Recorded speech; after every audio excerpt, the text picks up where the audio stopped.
YouTube with a D2 daily output. I am your host, Dre Day. And shout out to all the content creators. Took a couple of days off from making videos, but hectic schedule. And to all y'all that update daily, I commend you.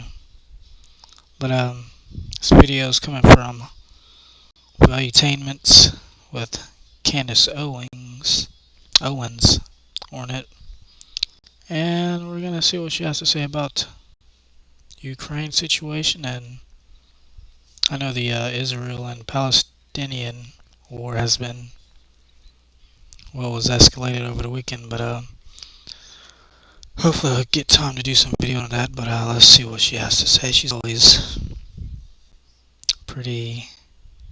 has some pretty intellectual opinions about these situations, more in depth than some people, more than me for sure. So that's why I like to get all aspects of the spectrum.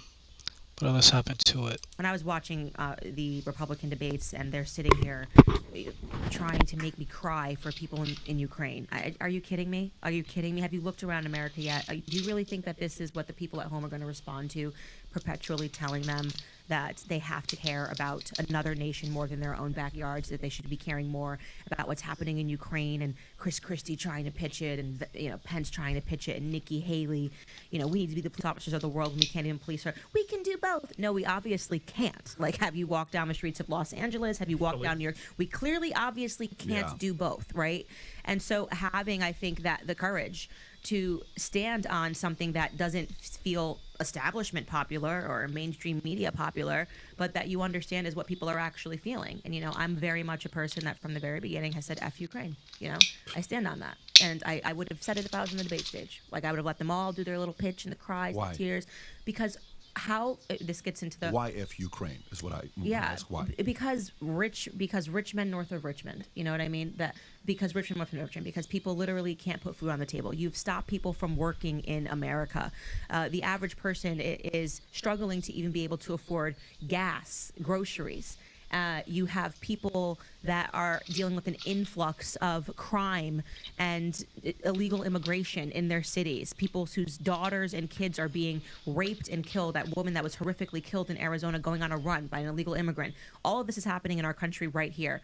Because if you told me as a mother that I need to care more about what's happening in the neighbor's house while my kids were suffering in my house, I would look at you and tell you were crazy, obviously. Of course I'm going to take care of my own house first. And if I have something after my house is in perfect order, right? And then you say to me, hey, they need help. That's just common sense. But if my house is in complete chaos and my kids can't eat and my kids are struggling, how dare you tell me that's wrong to want to care for my own first? And that's exactly what the American foreign policy is amongst the elites. But Candace, our house has never been in perfect order, as you know this, in America. So how do you grapple with the fact that when do we get involved? Like, if China, if anything, anyway, like non-interventionist. So China attacks Taiwan, you're good with it. What kind of foreign policy do you think we should even have? Zero whatsoever in the world? Everything that we're doing in the world right now is we're suffering from not being able to mind our own business. This idea, post World War II regarding international liberalism, that it was now we must spread our ideas everywhere and everybody must accept them.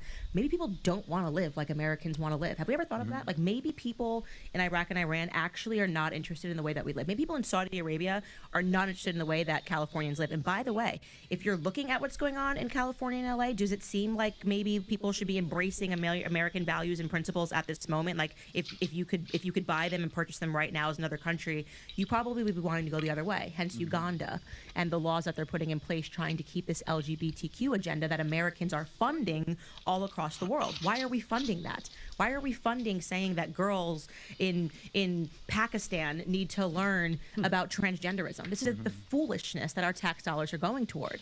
And people, that because international liberalism, these are great ideas. No, actually, these ideas kind of suck, actually. It's arrogance. And it's arrogance. It's not even American arrogance, because the average American doesn't think this way. The average American doesn't think that children in kindergarten need to learn 75,000 genders.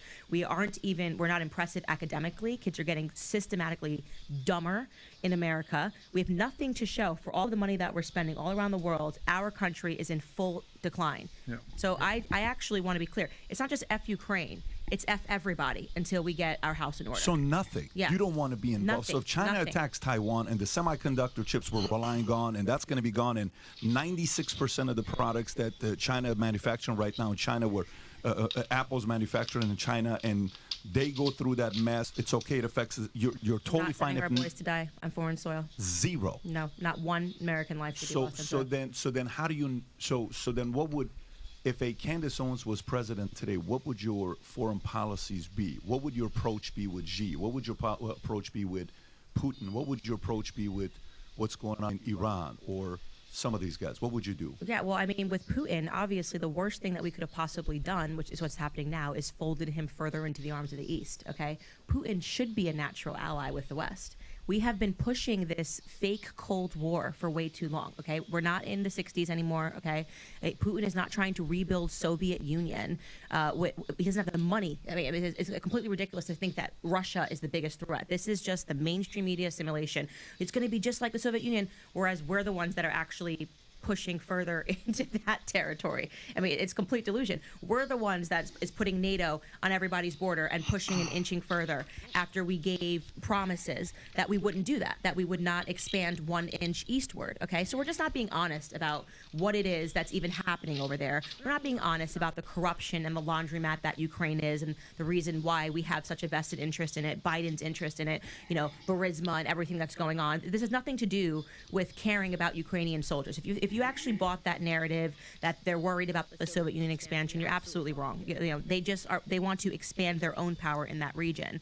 And so when Trump was in office and he sought to have a meaningful relationship with Putin so that we weren't pushing him into the arms of China, and China is actually a threat to the United States, that was the right policy to have. An actual peace policy, that we should be respecting how people want to run their own countries, right? And also trying to have strategic relationships, strategic partnerships with them. That is what makes sense to me. I believe in national sovereignty. I believe that Russia has the right to run its country the way that it wants to run its country. I believe Iraq, Iran, America, the United Kingdom. I don't want to be, we want to be out. We don't want to be a part of the European Union. All the European Union, these concepts of trying to say, to globalize us and say this is how everybody must think.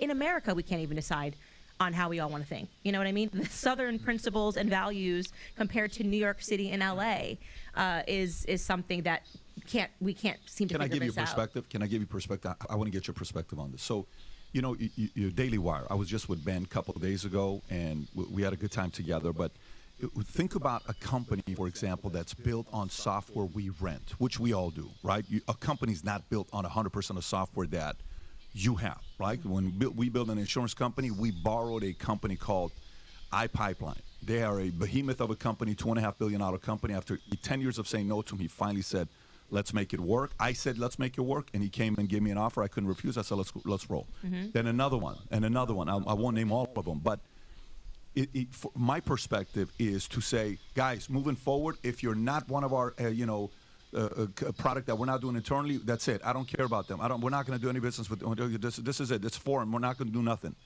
But we're relying on that software. The reason why I'm saying this is we're relying on China. Mm-hmm. Okay? We're relying on China. Cars, we're relying on China. This week was the first time we got an iPhone 15 that's going to say made in India, which is phenomenal. Mm-hmm. It's progress. But it's not made in America, right? Yeah. If we do made in America, this is a $5,000 phone. This is not a $1,300 or now $2,700 phone.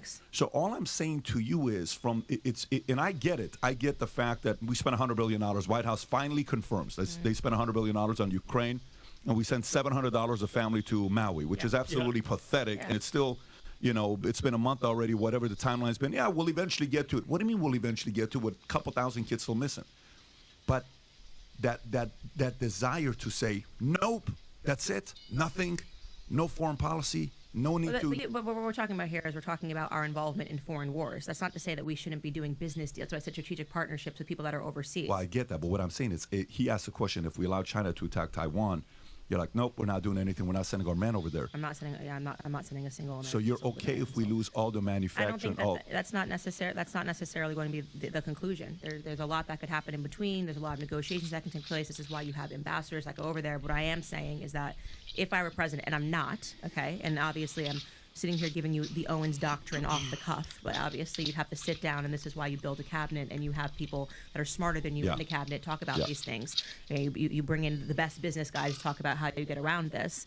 But what I am saying is that I would not be sending a single American son or daughter to die on foreign soil. So what about money, though? Because I agree with you. We don't need to be involved. I mean, everything that we've done post World War II.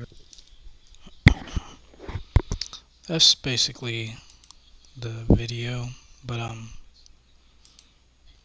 I like her viewpoints on the foreign policy, especially when past week or so we almost went through a government shutdown, and I think that some of the federal employees would be furloughed, and that still would be funding an overseas country for their pensions, their military personnel, citizens, housing. But yeah, let me know what y'all think about that video on Miss Owens and Valued Entertainment. Daily Output, I'm Dre Day.